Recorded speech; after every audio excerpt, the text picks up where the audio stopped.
Bom dia a todos. Meu nome é Adriana Machado, eu sou geriatra e sou presidente da FFN Brasil. É com grande prazer que damos início ao segundo e último dia do nosso encontro da América Latina. Nesta plenária, nós iremos discutir o terceiro pilar da FFN, que é a prevenção secundária da fratura osteoporótica. A prevenção secundária, ela aborda o paciente que já sofreu uma fratura por fragilidade, que será avaliado e tratado para diminuir o risco de uma próxima fratura. Abordaremos a estratégia do Fracture Liaison Service, mais conhecido como FLS. Eu iniciarei considerando o racional para o FLS. A minha colega, a doutora Andréia, nos falará sobre como iniciar um FLS. E após o Dr. Cassim, ele irá nos apresentar os critérios de avaliação de um FLS. A sessão de perguntas, ela será após a terceira palestra e é só clicar num link que surgirá na tela com uma mudança de ambiente virtual. As perguntas deverão ser realizadas pela função chat no privativo, diretamente para a doutora Geraldine Altamar, que é a co-chair dessa sessão. Ela irá fazer uma síntese das questões e o Dr. Gustavo Pineda, que é o chair dessa sessão, discutirá, então, com os apresentadores a seguir. Por último, nesse evento internacional, nós optamos pela possibilidade da interação em 3 línguas, português, espanhol e inglês. Esperamos que, não obstante alguma dificuldade ocorra, que essa seja uma experiência muito rica e feliz para todos nós.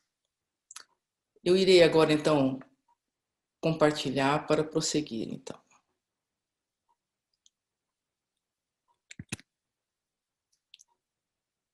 Ok.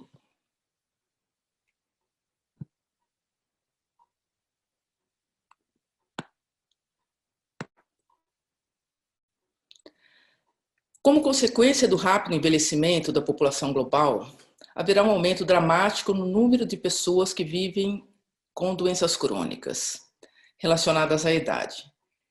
Esse gráfico representa a projeção da população mundial nas décadas iniciais desse século. A população idosa, aqui representada pela linha azul, sofrerá um aumento de mais de 3 vezes, o que não ocorrerá com outras faixas etárias.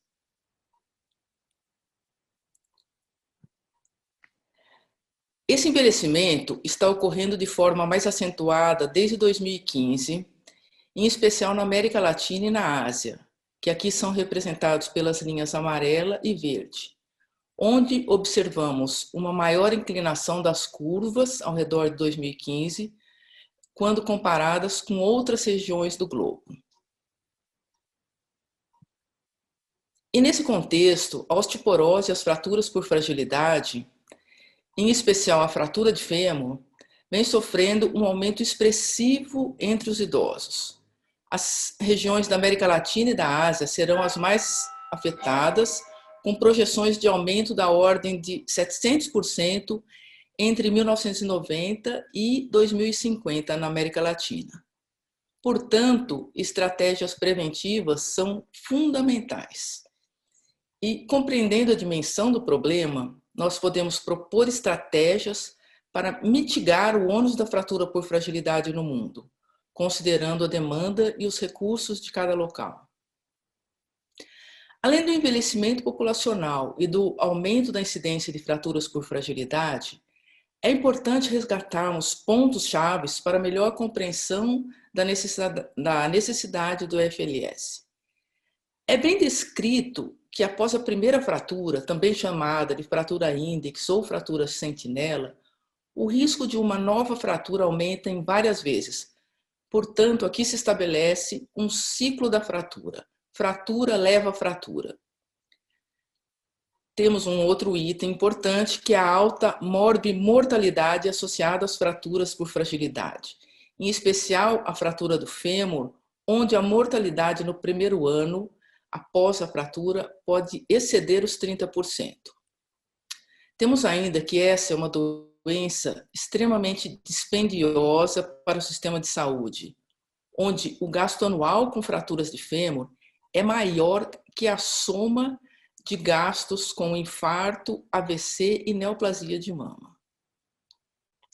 Não obstante os inúmeros pontos preocupantes que ressaltamos e relatamos, a boa notícia é que uma abordagem de fratura sentinela com tratamento adequado pode diminuir de maneira significativa a incidência de uma nova fratura, chegando a mais de 50% de redução em fraturas vertebrais e até 40% em fraturas não vertebrais.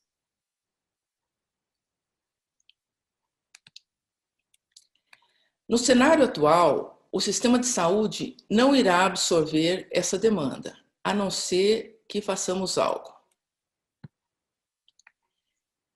Nesses estudos, nós observamos que quase metade dos pacientes com fratura de fêmur já haviam sofrido uma fratura sentinela e apenas uma pequena porcentagem foi avaliada ou recebeu tratamento adequado para diminuir o risco de uma nova fratura. Temos aqui, portanto, um grande gap, com pacientes com alta prevalência de fratura e a maioria sem tratamento. No contexto atual, esse desconhecimento é de extrema gravidade. Não se justifica que indivíduos com um evento prévio ou de alto risco sejam privados de tratamento eficaz e seguro para a prevenção da segunda fratura. A maioria das refraturas acontecem após o primeiro ano da fratura index, da fratura sentinela. Vários estudos internacionais reportam que entre 10% e 23% das mulheres acima dos 50 anos já apresentaram uma história de fratura por fragilidade. E considerando, portanto, que quase metade das pessoas com fratura de fêmur tinham uma história pregressa de fratura, isso sugere que metade das fraturas de fêmur vem de 10% a 23% da população feminina acima dos 50 anos. Ilustrando melhor essa ideia, nesse modelo inglês, se nós considerarmos a população feminina acima dos 50 anos e todas as fraturas que ocorrem nessa população, nós observaremos que 50% das fraturas elas ocorrem em 16% da população e nos oferece uma oportunidade óbvia de intervenção preventiva que o FLS abordará. Esses 16% são as mulheres que já se apresentaram com uma fratura antiga ou estão se apresentando com uma fratura nova. Portanto, para obter o maior impacto no menor tempo possível, uma abordagem pragmática seria avaliar os indivíduos que estão em maior risco de sofrer uma fratura por fragilidade e para os quais as estratégias de tratamento atuais demonstraram ser mais eficazes na redução do risco da fratura.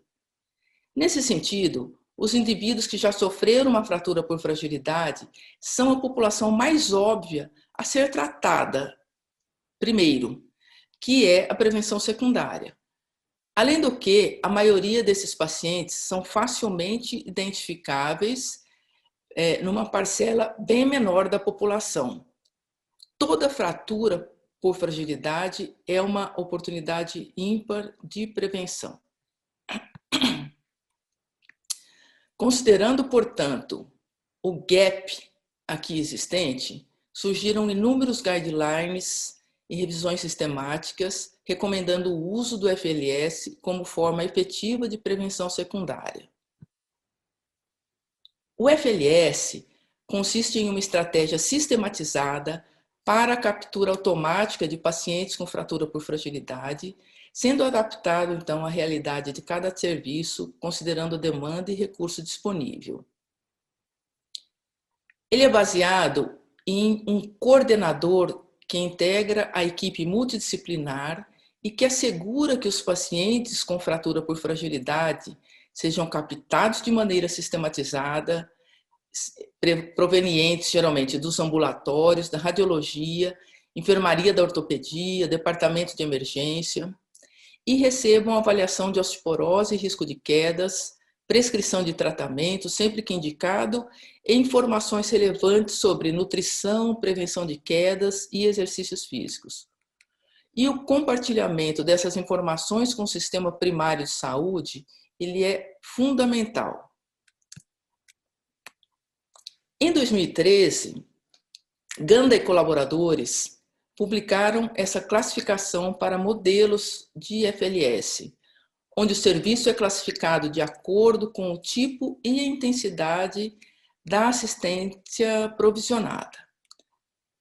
Nós temos, então, que o tipo A ou 3I é a identificação do paciente, a investigação de osteoporose e toda a questão de osteoporose secundária e a iniciação do tratamento quando apropriado.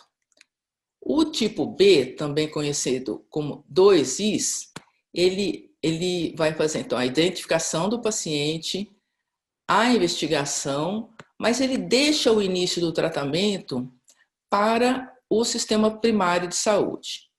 O tipo C, ele identifica e ele vai alertar o sistema primário de saúde que esse paciente sofreu uma fratura e precisa ser avaliado e tratado.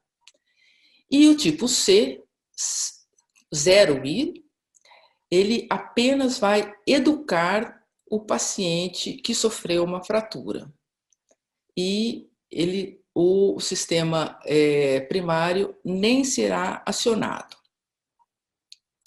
Bom, termino aqui então essas considerações iniciais sobre a importância do FLS e deixo para vocês meu e-mail e o link da página, o link do site da FFN Brasil. Esse é o board da FFN Brasil e ficaremos muito felizes com novas participações em nossa rede. Muito obrigada e aproveitem nosso evento.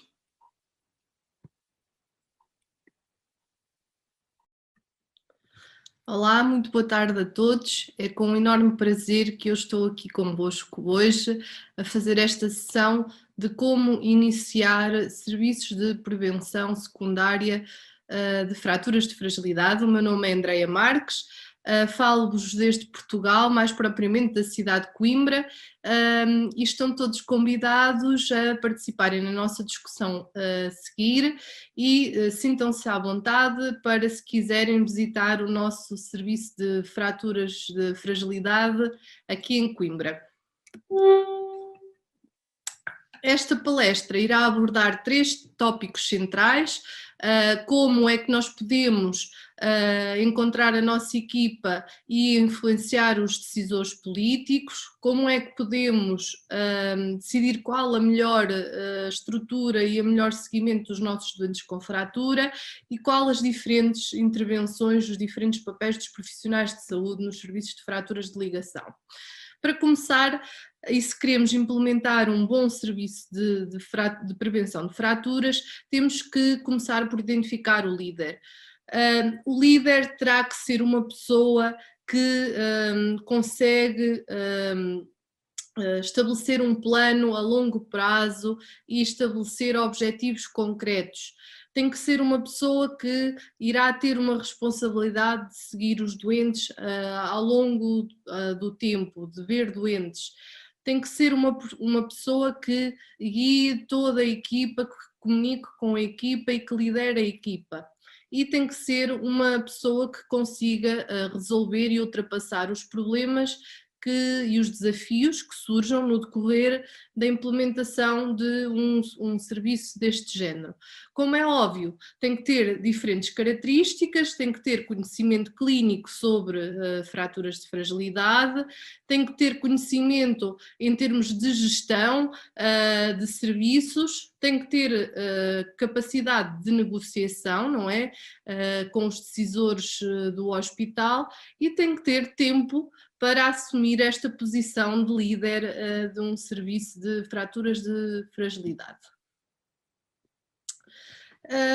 tem que ter, como eu disse, a capacidade de mostrar aos decisores políticos e do hospital, da instituição onde se encontra, as vantagens de implementar um serviço destes, e elaborar um protocolo que irá demonstrar a vantagem em termos financeiros e em termos de benefícios ao longo do tempo. Eu aqui trago-vos um exemplo que me foi cedido pelo Cassim, que também está nesta mesa, onde nós podemos verificar, e já foi comprovado cientificamente por vários anos de pesquisa, mais de 20 anos de pesquisa, que ter serviços de prevenção de fraturas ao longo do tempo poupa-nos muito dinheiro, cerca de $1 milhão no caso de termos 10 mil adultos com fraturas de fragilidade. Isto porquê? Porque se nós não tivermos um serviço de prevenção de fraturas, só identificamos 20% dos doentes e só tratamos 20% dos doentes, enquanto se nós tivermos um serviço de prevenção de fraturas secundário, vamos identificar 90% dos nossos doentes e tratar 70% destes doentes. E isto é uma figura que, demonstrando aos decisores políticos, facilmente os traz para o nosso lado da força, por assim dizer, da prevenção de fraturas. Quem é que mais nós necessitamos na nossa equipa para ter um serviço de prevenção de fraturas secundário com sucesso? Precisamos de envolver diferentes departamentos, diferentes serviços no nosso hospital, claro, e sem dúvida alguma a ortopedia, a reumatologia, a endocrinologia, a radiologia, se este tipo de serviços estiverem disponíveis no nosso hospital, e o serviço de urgência, uma vez que nós sabemos que todos os tipos de fratura de fragilidade entram no hospital através do serviço de urgência. Temos também, sem dúvida alguma, que envolver os doentes e os cuidadores e também as sociedades, as associações dos doentes. Isto porquê? Porque eles têm muito poder político e são os maiores interessados na criação destes serviços de prevenção de fraturas secundárias. Como é óbvio, temos que envolver a estrutura hospitalar, onde estamos inseridos, os decisores do nosso hospital, sejam eles os decisores políticos e os decisores em termos de financiamento dos sistemas de saúde nos quais estamos inseridos, e temos ainda que envolver os cuidados primários de saúde, sejam eles através do envolvimento dos médicos, dos enfermeiros, dos fisioterapeutas ou dos terapeutas ocupacionais, o que mais se enquadrar na nossa dinâmica nacional do país onde estamos a prestar cuidados de saúde primários. E que tipos de equipa é que vocês devem selecionar para conseguir implementar um serviço de prevenção de fraturas secundárias? Podemos ter uma equipa que é única e exclusivamente um grupo de trabalho, onde vamos partilhar alguma informação. Podemos ter uma equipa que já tem mais objetivos em conjunto e partilha objetivos, ou podemos ter uma equipa de topo que tem bem definidos quais são os diferentes papéis, qual é que é a intervenção de cada um dos envolvidos na equipa e que se encoraja mutuamente. Como é óbvio, se eu tivesse que decidir, iria decidir escolher ter uma equipa com uma performance elevada, uma equipa de topo. E no meu entender e na minha experiência, por quem é que deve ser constituída esta equipa? Como é óbvio, deve ser constituída pelo líder, que já tem que ter aquelas características que eu vos falei previamente, por um médico que vai avaliar o doente, o risco do doente e fazer a parte da prescrição do tratamento, por uma enfermeira que normalmente é o coordenador de todo o serviço e que tem papéis específicos na identificação e seguimento ao longo do tempo dos doentes pelo cirurgião ortopédico, que parte fundamental na referenciação e na equipa, uma vez que é o primeiro profissional de saúde que trata os doentes com fraturas de fragilidade, pelo administrador, que vai ser o nosso representativo da parte de decisão política e de financiamento do serviço, por apoio do secretariado, para marcações dos doentes, preparação dos processos, introdução de dados nas bases de dados e, como é óbvio, pelos doentes e pela família, que são importantíssimos não só para planear connosco todo o serviço que estamos a providenciar, mas também para o avaliar ao longo do tempo.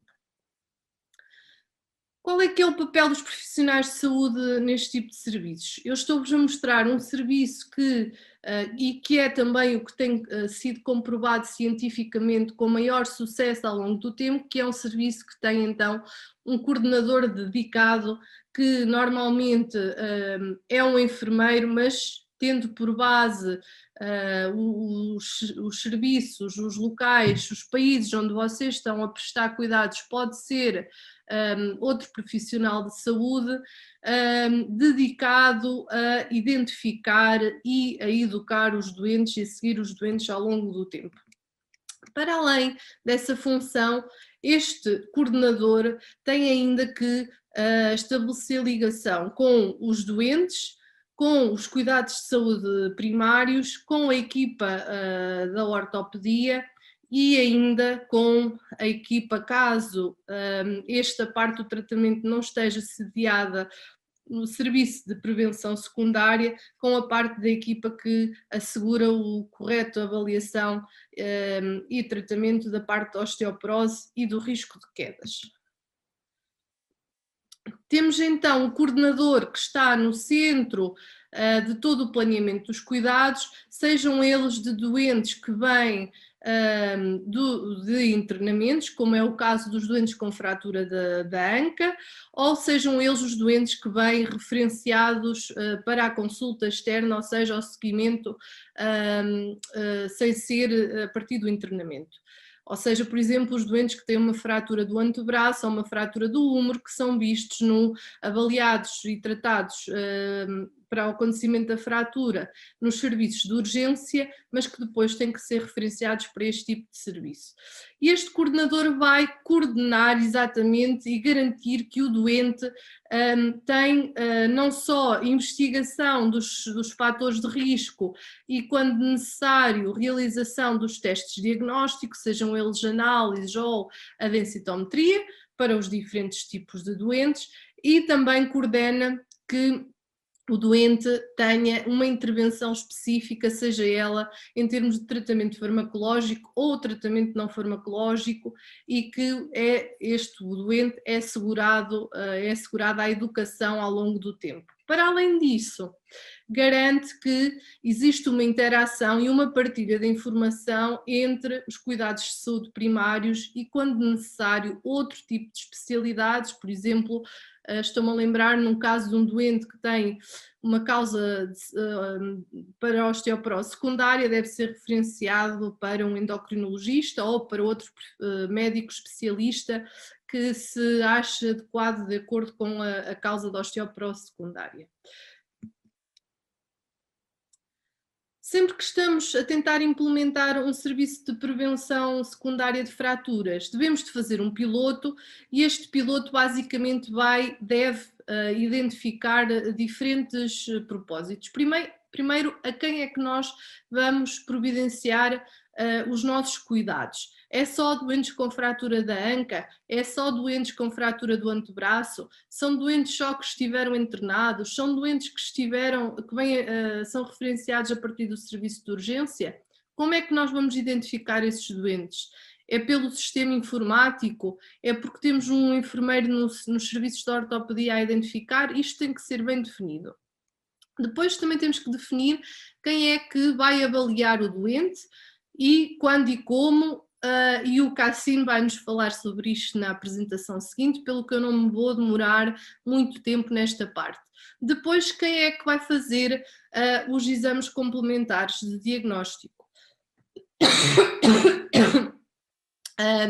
E quem é que vai ver esses resultados? Muito importante. E ainda, quem é que vai avaliar da necessidade do doente realizar densitometria ou não? Peço desculpa. Então, depois devemos ter um plano de implementação do nosso serviço. Normalmente, e é sempre mais fácil nós iniciarmos o nosso serviço por providenciarmos cuidados aos doentes com fraturas da anca e a partir daqui irmos subindo o nosso grau de complexidade para outro tipo de fraturas e também passando dos cuidados aos doentes que estão internados para os doentes que nos são referenciados através do serviço de urgência. Devemos sempre começar pela identificação dos doentes. Como é que nós identificamos? Como eu falei previamente, quem é que vai investigar, o quê, quando, como, iniciar o tratamento, seja ele farmacológico ou não farmacológico, e ao longo do tempo irmos monitorizando os cuidados que estamos a prestar e o seguimento dos nossos doentes e garantir que todos os doentes continuam a fazer o seu tratamento prescrito, seja ele farmacológico ou não farmacológico. Devemos sempre começar numa perspectiva local, por exemplo, no nosso hospital onde nós estamos a trabalhar, depois passar por uma perspectiva regional. Imaginem, passamos de um hospital local para um hospital universitário e depois por uma perspectiva nacional, tentando englobar outros no nosso projeto e a expansão do nosso projeto. Sempre e com todo o registro dos doentes feito em base de dados, porque é isso que vai permitir que os nossos doentes e que nós comprovemos no futuro aos nossos decisores políticos que o dinheiro que eles estão a investir neste projeto efetivamente poupa dinheiro e aumenta a qualidade de vida dos nossos doentes. Onde é que nós podemos educar os profissionais de saúde da nossa equipa para estarem sempre à luz da melhor evidência disponível? O primeiro fator, e que eu acho muito importante quando estamos a iniciar um serviço deste nível, é visitar outros serviços que já tenham experiência na prestação de cuidados a doentes com fratura de fragilidade, sejam no nosso próprio país ou noutros países cujo contexto é semelhante ao nosso. Por exemplo, convido todos os colegas que queiram visitar o nosso serviço, estamos disponíveis para isso e percebemos português e espanhol e também inglês, portanto, teremos muito gosto em receber pessoas de todos os sítios.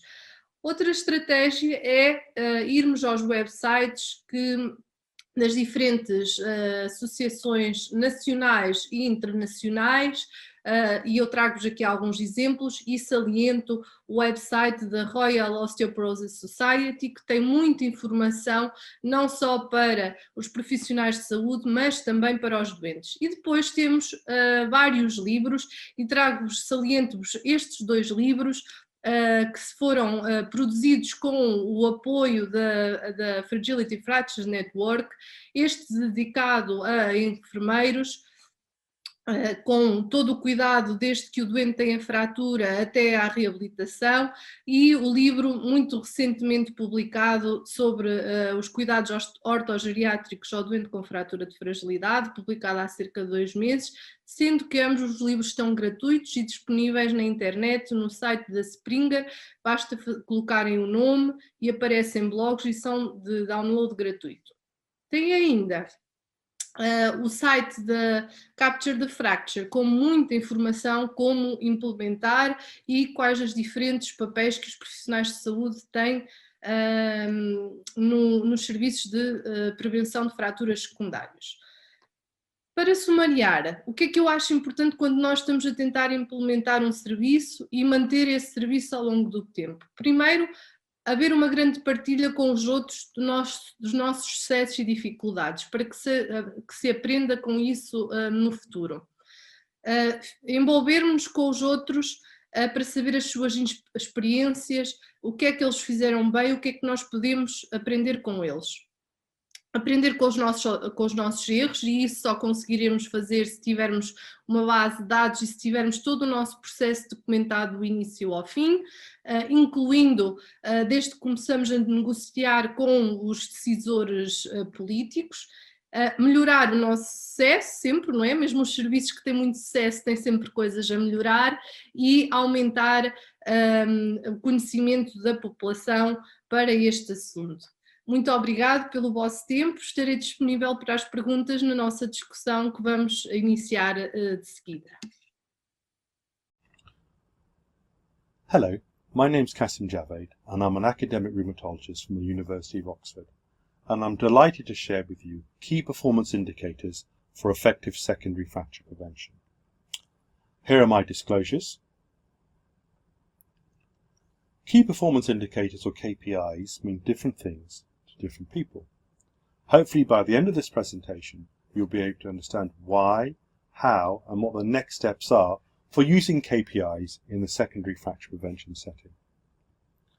To close the secondary fracture prevention care gap, a number of healthcare systems have been put in place, such as post-fracture care services, PFCs, of which the Fracture Liaison Service, or FLS, is the most common example.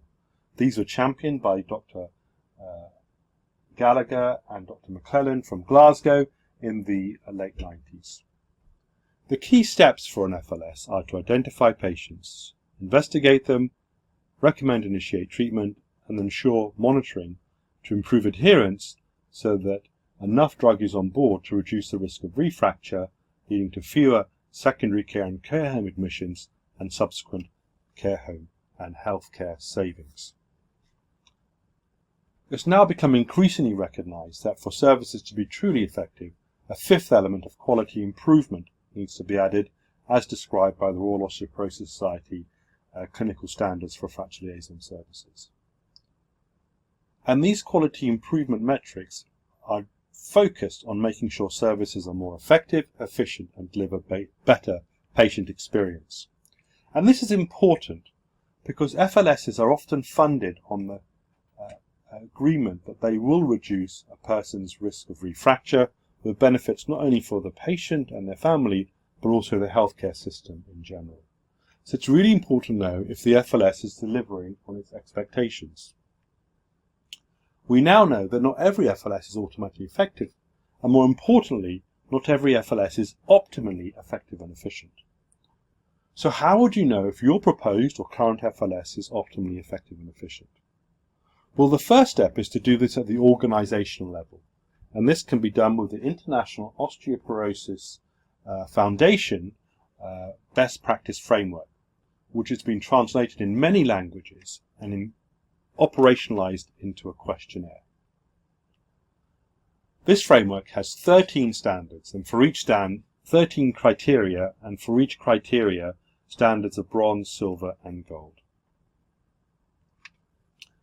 An FLS goes to the website, downloads and completes and submits the form, and then this is independently reviewed to assign a level of achievement, and then the star is placed on the map. It's important to recognise, although we have bronze and silver and gold stars, achieving even a bronze star is a tremendous result for a service, as it shows collaborative working to improve patient outcomes. There are lots of videos in different languages you can watch to show you how to get mapped. And to date we have over 400 FLSs across 46 countries participating in this audit. Another aspect of the framework is you can use it to improve your service. When you complete the form, you may recognise there are gaps in your service organisation. For example, you may not have part of your service addressing spine fractures or 12-month monitoring. With this knowledge, services can then prioritise which to improve first by looking at the expected benefit for the post-fracture care service versus the effort. So while including more spine fractures will produce lots of benefit, it will be a lot of hard work. And actually, monitoring at 12 months may produce more benefit for much less effort. Once this process has been completed through the main criteria of the framework, another component is to look at your actual performance at the patient level. And here I was very lucky to work with a talented group of researchers and clinicians from the IOF Capture the Fracture Working Group, the National Osteoporosis Foundation, and the Fragility Fracture Network to condense down a core set of patient-level key performance indicators.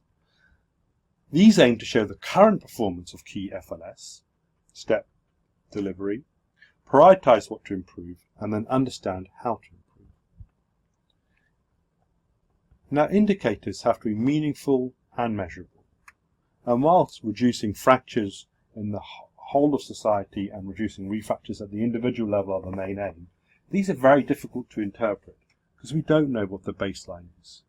Changes in demography, risk factors or geography can change fracture rates and even refracture rates quite substantially, far and above any changes we'd expect from an FLS. However, it's now incontrovertible that anti-osteoporosis treatment reduce overall fracture risk for individuals if they take them long enough. So we use this to anchor our KPIs by looking at the number and proportion on anti-osteoporosis medication at 4 and 12 months from the date of fracture. However, this is not enough. We need to be able to develop indicator sets across the whole of the pathway so services will know where the gaps are that have led to their overall performance.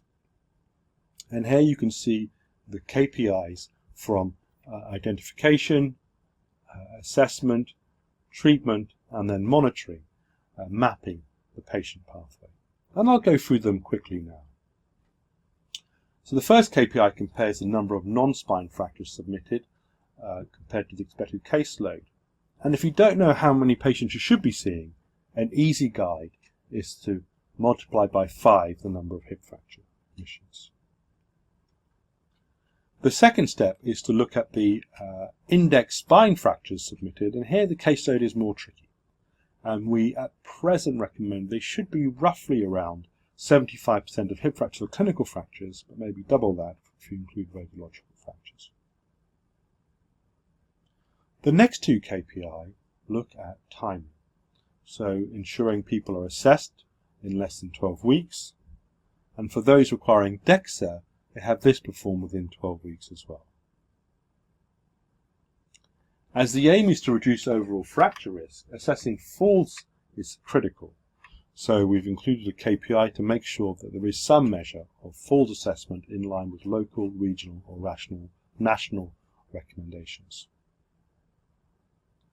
A key KPI is KPI 6, where we understand how many people actually recommended anti-osteoporosis medication, recognizing that calcium vitamin D therapy we know is not enough to reduce fracture risk on their own in the post-fracture care setting.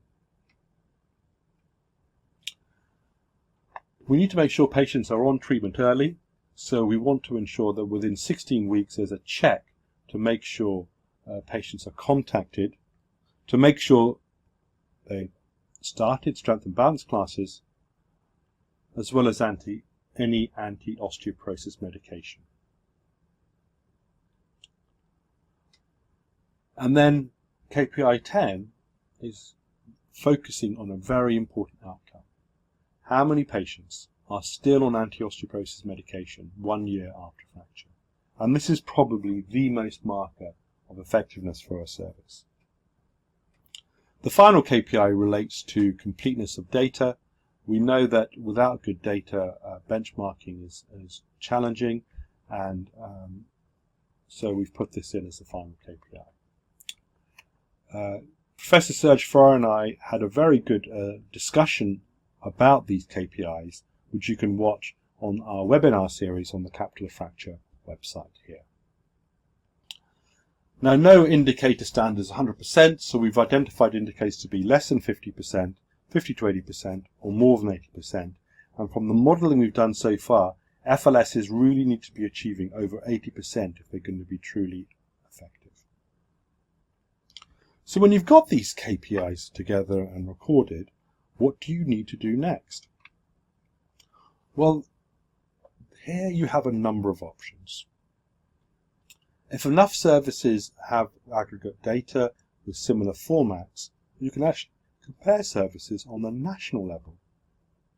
And this is really important because it can show nationally or regionally where there are gaps in service or where there are areas of good practice. And this is data from the UK, England and Wales FLSDB audit initiated by Professor David Marsh within now the Falls and Fragility Fracture audit programme at the Royal College of Physicians. Each circle is a hospital. The bigger the circle, the more trauma patients. Grey is no participation in the audit. Red is less than 50% of patients identified from the expected. Amber 50 to 79%, and green more than 80%. And this map is available in our report. But if you also go on the website, you can see other aspects that are publicly available, such as our dashboard, which allows individual services to compare their KPI performance. And here you can see it's green for some, amber for others, and red for others, as well as compare their service with other services. And this is important. So, for example, you can see here Nottingham has got a very good level of early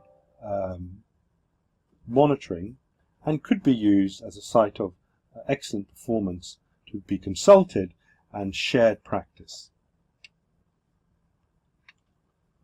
More importantly is the need to make sure at the site level you're delivering on your expected performance. And here we have data looking at falls assessment. Here, again, you can access these publicly available websites at the hospital level on this website link. Dotted line is the national average. Solid line is performance of this FLS. And you can see here, here it was pretty low. There was an identification which could be easily improved with good effort, with good benefit and low effort. A couple of PDSA Plan, Do, Study, Act cycles, an increase in performance, and it also highlights the need to maintain vigilance to make sure any benefit is sustained. And here you can see with staff turnover, there was a drop in performance, then a quick PDSA cycle to modify the new nurse's induction and move back up to good performance. So hopefully I've been able to show that these indicator sets are incredibly important when services are trying to get better. Without them, it's hard to identify priorities, inform what improvement plans should be put in, and then measure the impact of deploying your improvement plan.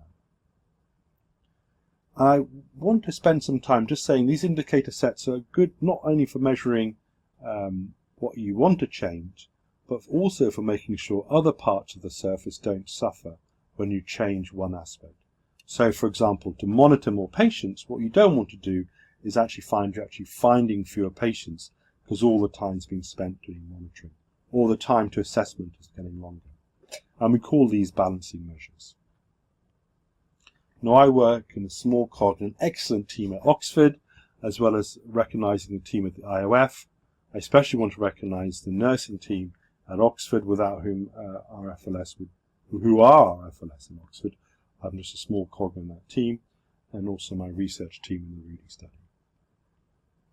So I hope I've been able, over the last 12 minutes, to share with you why we need KPI, how the KPI work, and what's the next step of implementing them in your service. And I really do encourage you to get in touch with us, find out how to use a KPI, share your experiences. Because it's only by focusing on this element, this fifth element of quality improvement, we'll actually achieve our expectations in reducing the secondary fracture prevention care gap. Thank you very much for your attention. Okay, so hello everybody. We're here to initiate the question and answers chat. So to begin, I have some questions for Adriana. Regarding all this, what are the differences in primary and secondary fracture prevention in your case? I'll try to speak in Portuguese, so probably most of the audience would be better. Very slowly, please. Ok. Ok, all right. A prevenção primária, ela aborda pessoas que ainda não sofreram uma fratura por fragilidade. E, na verdade, essa parte da população, ela compõe a maioria da população, né?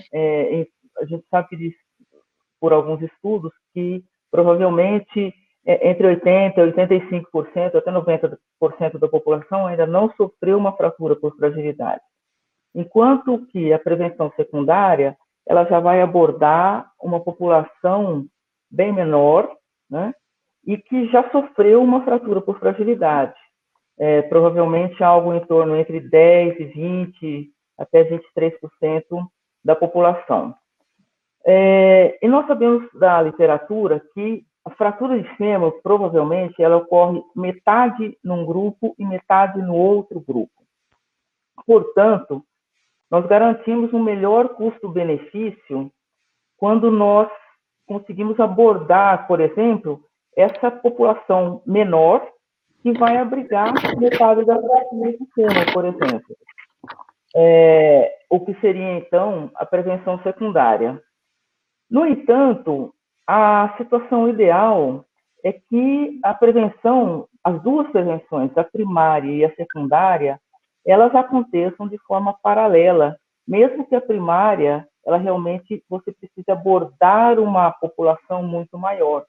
Por quê? Porque você já previne a primeira fratura e nós sabemos de toda a questão, de toda a importância da gente evitar realmente, já desde a primeira fratura. Mas quando a gente tem um recurso restrito, é interessante nós começarmos pela prevenção secundária. Mas como eu falei, eu acho que as duas prevenções elas são extremamente importantes. Obrigada. Okay, thank you, Andrea. Thank you, Dr. Adriana. For Andrea, it's the next question, and it's going to be, what's your experience in going to the policymakers, like they say here, or to the privacy of the private insurances or the public government management to afford and to get these ideas working? Because here is a big problem for us that they will understand that. So what's your experience in that, Andrea? So good morning, everyone. Good afternoon, good evening from where you are from. So regarding, and I'm speaking in English, but I will speak slowly to the Portuguese and Spanish that don't understand. I can speak Portuguese, but probably it's better like this. So the issue is that we need to engage policymakers and the persons that decide where the money is going on. How can we make them in board with us? We first need to show them that if they put their money in our fractionalizing service, they will don't spend so much money, as I show you in my presentation, like $1 million if we catch 10,000 patients with a fracture. So my perspective, when we start implementing fractionalizing service in Portugal, was to first demonstrate that treat fragility fractures is very expensive in our local country. So for me, this is the first step, to establish in each country how much money we are spending treating fractures. And this can be by demonstrate the treatment of hip fragility fracture, and then there is mathematical statistical programs that can expand to the other type of fracture. So that was, in my perspective, the first step. Define how much we are spending treating fragility fracture of the hip. And after that, we need to show to the policymakers the amount of money that fractionalizing service are don't spending in other countries like United Kingdom. I know that in South America, you can argue that the reality is completely different, and that you have private insurance and don't have the resources. But we need to try to convince them. The other issue is to involve the patients. If you involve patients in these decisions, and there are patient society that have lots of power in the Ministry of Health and in the private insurance as well, you will have one more advocate to use in your strategy to implement the fractionalizing service. Okay, thank you, Andrea. Good afternoon for you, Dr. Kasim. How you doing? I hope is everything okay. The next question will come to you, and it's regarding, you show in your talk a gross map and a gross images of where the places of the FFN are, and how you manage to get all the information together. Like we say here in Colombia, we have also many, well, not many as you, but we have many, maybe 10 or 12 programs running now. How will you organize all them together to manage one information for all? Yeah, so we've learned how to do this better. What we have now developed is a simple, clear description of the core data every center should collect. If every center collects its core data, then you can compare different centers easily. A very important aspect of this data is that it is information an FLS is already collecting, such as the date of fracture, the site of fracture, when did you see the patient.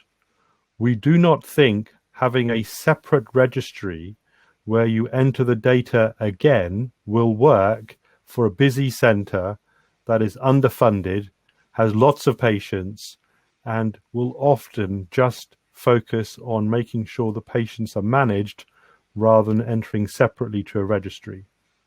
So our plan is to develop a description of a database or a digital tool FLSs can use, and by using the tool to make their work easily deliverable, they will also be able to collect this mapping information automatically. And by entering the data once and using it multiple times, I think it will be deliverable for countries and sites across LATAM, even if finances are a major issue. Okay, thank you. Geraldine, the next question is going to be for you. There is an audience question regarding what's the role of the geriatrician here. He's asking if any geriatrician is involved in the program, and I think you should answer that. Okay, thank you.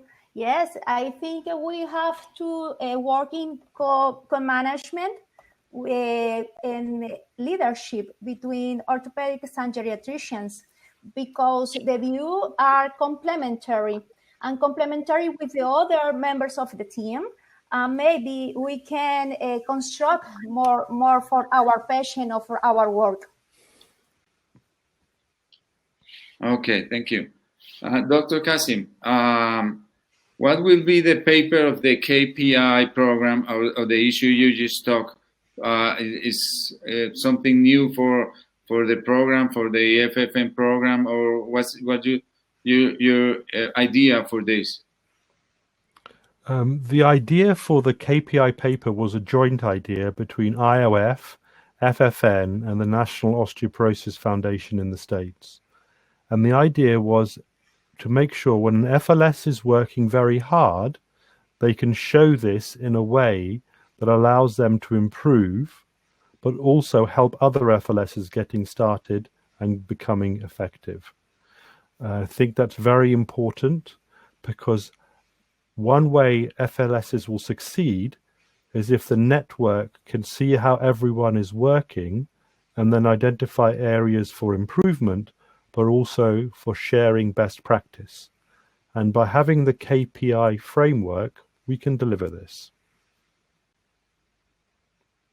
Okay, Geraldine wants to ask a question. Yes, I have a question for Dr. Kasim.